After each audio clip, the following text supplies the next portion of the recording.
Keengganan segelintir individu mengambil vaksin COVID-19 sering dikaitkan dengan kebimbangan kesan sampingan yang boleh menyebabkan kematian. Meskipun di Malaysia masih tiada pengesahan kes sedemikian oleh Kementerian Kesihatan KKM, pemantauan serius serta kajian lanjut dilakukan setiap kali wujud laporan kes yang disyaki. Ia termasuk proses mengenal pasti punca sebenar kematian menerusi bedah siasat yang lebih teliti oleh pakar forensik. Ikuti laporan eksklusif Mas Zarif Zafri Aziz Desa. Statistik terkini KKM mencatatkan lebih 79.2% rakyat Malaysia lengkap dos vaksin, manakala 48.7% selesai menerima dos penggalak. Sambutan penerimaan dos penggalak sedikit perlahan berbanding dos pertama dan kedua. Setakat 1 April lalu, laporan daripada bahagian Regulatory Farmasi Negara NPRA KKM turut memaklumkan terdapat 609 kes kematian yang dicatatkan berada dalam kategori kes disyaki akibat menerima suntikan vaksin. Pun begitu, daripada jumlah berkenaan, 460 laporan selesai penyiasatan dan penilaian oleh Jawatan Kuasa Khas Pharmacovigilance Vaksin COVID-19 JFK yang mana setakat ini tiada kes kematian yang dilaporkan mempunyai hubung kait secara langsung dengan vaksin COVID-19. Manakala 149 laporan lagi masih dalam proses penyiasatan sebelum dinilai oleh JFK. Secara eksklusif, saya berpeluang mengikuti pemeriksaan bedah siasat dijalankan pihak hospital membabitkan kes disyaki di Hospital Sultanah Bahiyah Alor Setar Kedah baru-baru ini. Semasa pemeriksaan postmortem, kita akan memberi tumpuan yang lebih mungkin pada bahagian kerongkong ataupun yang dikenali sebagai larynx untuk melihat sama ada tanda-tanda gejala yang berkaitan dengan alahan yang teruk ataupun yang dikenali sebagai acute anaphylaxis.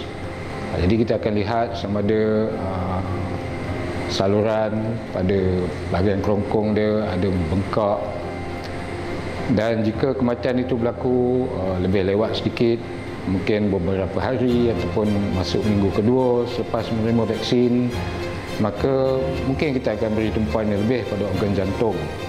Jika kematian berlaku lebih lewat, ujarnya, tumpuan akan diberikan pada saluran darah dalam paru-paru atau di selaput otak untuk melihat sama ada berlaku pembekuan darah atau tidak.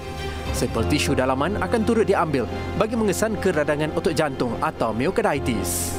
Jadi, hasil daripada pemrosesan tersebut, maka sampel tisu akan diletakkan pada slide kaca dan akan dilakukan staining ataupun pencelupan yang tertentu supaya slide tersebut boleh dikaji di bawah mikroskop.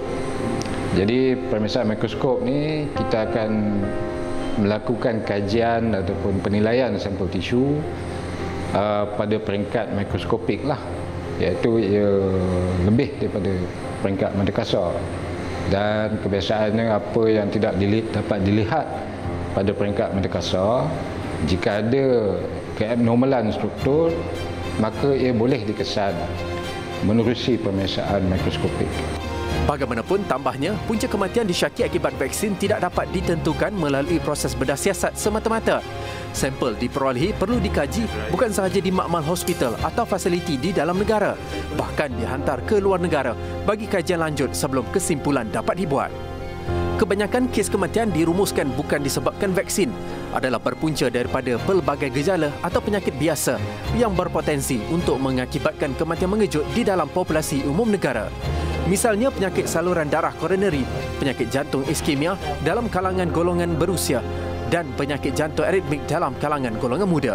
Selain implikasi darah tinggi seperti pendarahan otak dan jangkitan saluran pernafasan seperti radang paru-paru. Hakikatnya proses pemeriksaan postmortem ini bukanlah sesuatu yang mudah. Ia memerlukan penelitian serta kajian lanjut, terutama melibatkan kes mengesan punca sebenar kematian membabitkan vaksin COVID-19. Justru ia tidak wajar dipandang remeh dengan pelbagai stigma tanpa disahkan secara profesional oleh golongan pakar, kerana ia pasti akan mengundang persepsi negatif yang mampu memudaratkan. Zarif Zafri Aziz Desa melaporkan.